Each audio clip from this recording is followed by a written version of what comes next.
Hello बच्चों, welcome to my channel. आज मैं आपको पढ़ाऊंगी आपकी बुक की एक्सरसाइज 14.1 क्वेश्चन नंबर 1। बेटा, आपको इस क्वेश्चन में टर्म्स दे रखे हैं। आपसे कहा है इन टर्म्स के कॉमन फैक्टर बताइए। तो चलिए शुरुआत करते हैं। देखिए, आपको यहाँ कितने टर्म्स दिए हैं? 2 टर्म्स दिए हैं। ठीक है, सबसे पहले हम पहला टर्म्स लेते हैं। क्या है बेटा? 12x। ठीक है, दूसरा टर्म्स 36। अब बच्चों, आप 12 को क्या लिख सकते हो? 12 को बेटा आप सिंपलेस्ट यदि करोगे तो आप लिख सकते हो 2 into 2 into 3 लिख सकते हो। ठीक है, 12 हो गया। और ये बच्चों x। अब बेटा 36 को क्या लिख सकते हो? 36 को आप 2 into 2 into 3 लिख सकते हो। ठीक है, ये 4 और ये 9। 4 into 9 36। ठीक है, अब हमसे क्या कहा है? कॉमन फैक्टर बताइए। तो बच्चों, आप इनमें कॉमन देखिए, दोनों में जो सेम आ रहा है वो आंसर बनेगा। देखिए किस तरह से, यहाँ बेटा 2 आ रहा है, यहाँ भी 2 आ रहा है। ठीक है, एक मिल गया। यहाँ बेटा 2 आ रहा है, यहाँ भी 2 आ रहा है। ठीक है, यहाँ बच्चों 3 आ रहा है, यहाँ भी 3 आ रहा है। अब बच्चों यहाँ x है और यहाँ 3 है, कॉमन नहीं है, एक जैसा नहीं है। तो जो हमें कॉमन मिला उन्हें सिर्फ आप एक बार लिख दो। कॉमन फैक्टर आ गए। देखिए किस तरह से, कॉमन फैक्टर 2, 2 और 3। 2 into 2 into 3 मल्टीप्लाई करोगे 12। इन दोनों में कॉमन फैक्टर क्या है बच्चों? 12। अब बच्चों अगला क्वेश्चन सॉल्व करते हैं। पहला टर्म्स आपको दिया है 2y और दूसरा टर्म्स बेटा 22xy। ठीक है, ये 2 और ये बच्चों y ऐसा लिख सकते हैं। ठीक है, 22 को आप बेटा 2 into 11 लिख सकते हो। ठीक है, और बेटा x और y बच गया, उसे भी लिख दो x into y। अब बच्चों इनमें कॉमन देखिए, जो दोनों में आ रहा है। ठीक है, इधर बेटा 2 आ रहा है, इधर भी 2 आ रहा है। इधर बच्चों y आ रहा है, इधर भी y आ रहा है। इसके अलावा बेटा इनमें कुछ कॉमन नहीं। ठीक है, कॉमन फैक्टर हो गए 2 और y। 2 into y, आप इसे 2y भी लिख सकते हो। अब बच्चों इस क्वेश्चन को सॉल्व करेंगे। सबसे पहले इस टर्म्स को लिखें 14pq। अब बेटा दूसरा टर्म्स 28p² ठीक है, अब बेटा इसे क्या लिख सकते हो? इसे आप लिख सकते हो 14 into p into q लिख सकते हो, लिख दिया। अब बेटा 28 को क्या लिख सकते हो? 28 को आप लिख सकते हो 14 into 2। ठीक है, 28 को लिखा। ठीक, अब p² लिखा है तो बेटा आप p को 2 बार लिख सकते हो। ठीक है, यहाँ q² लिखा है, q को 2 बार लिख सकते हो, लिख देते हैं। अब बच्चों इनमें कॉमन देखिए, यहाँ 14 आ रहा है, यहाँ भी 14 आ रहा है। यहाँ p आ रहा है, यहाँ भी p आ रहा है। यहाँ q आ रहा है बेटा, यहाँ भी q आ रहा है। ठीक है, तो कॉमन फैक्टर क्या हो गया? जो दोनों में आ रहा है, 14 p और q दोनों में आ रहा है, ये बेटा आपका आंसर बन जाएगा। आप इसे 14 p q इस तरह से भी लिख सकते हो, मल्टीप्लाई हटा के भी लिख सकते हो, एक ही बात है। अब बच्चों इसे सॉल्व करते हैं। ये 2x, ये बच्चों 3x² और ये बेटा 4। अब इसे क्या लिख सकते हो? 2 को बेटा आप 1 into 2 लिख सकते हो। ठीक, और ये बच्चों x।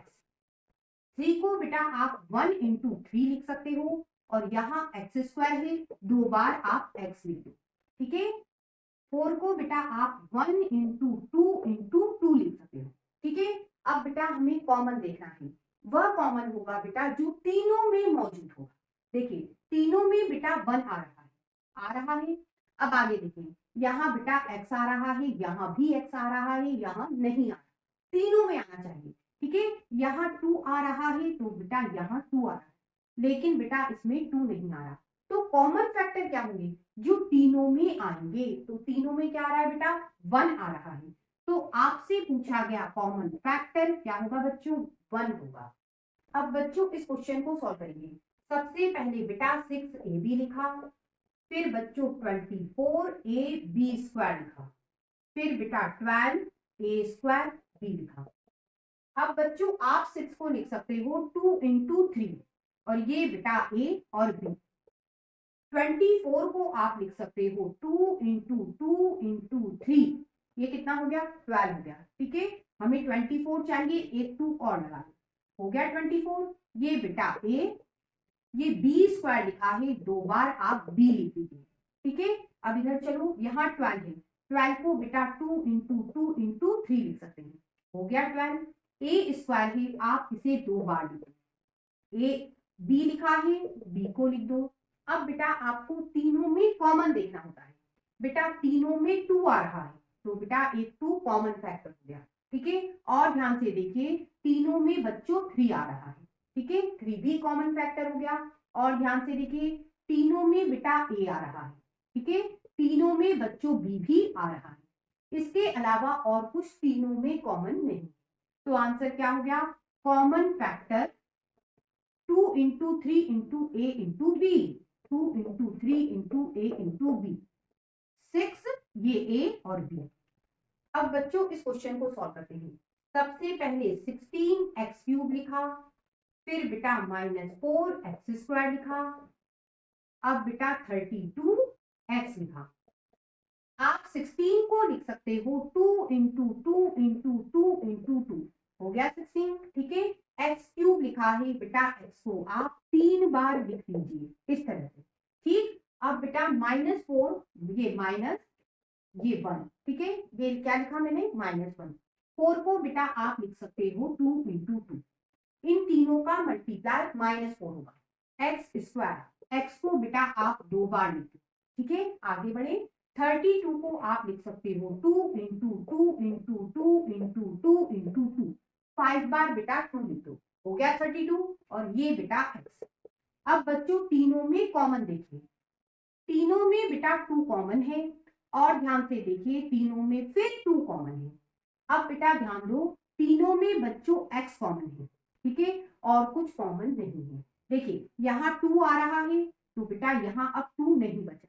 ठीक है, और यहाँ 2 है, मतलब तीनों में कॉमन चाहिए, तो बेटा यहाँ 2 अब नहीं बचा। ठीक है, अब x देखिए, यहाँ बेटा x है, यहाँ भी x है, तो यहाँ x नहीं है, ये तो कॉमन हम ले चुके हैं। ठीक है, तो बच्चों आपको क्या ध्यान रखना है, तीनों में जो कॉमन है वो आपको लेना है। तो हमें कॉमन फैक्टर मिल गया, लिख देते हैं, क्या है बेटा 2 into 2 into x, 2 into 2 into x, इसे आप लिख सकते हो 4, और ये बेटा x। अब बच्चों इस क्वेश्चन को सॉल्व करते हैं। tan pq 20 qr 30 rp। अब बच्चों आप tan को लिख सकते हो 2 इंटू 5। ठीक है, p और q, तो ये p इंटू q लिखा। आगे बढ़े, 20 को आप लिख सकते हो 2 इंटू 2 इंटू 5, ये हो गया 20, q इंटू r लिख लो, q इंटू r। ठीक है, 30 को आप लिख सकते हो 2 इंटू 3 इंटू 5, ये बेटा r इंटू p। ठीक है, अब बच्चों हम इन तीनों में कॉमन फैक्टर ढूंढेंगे।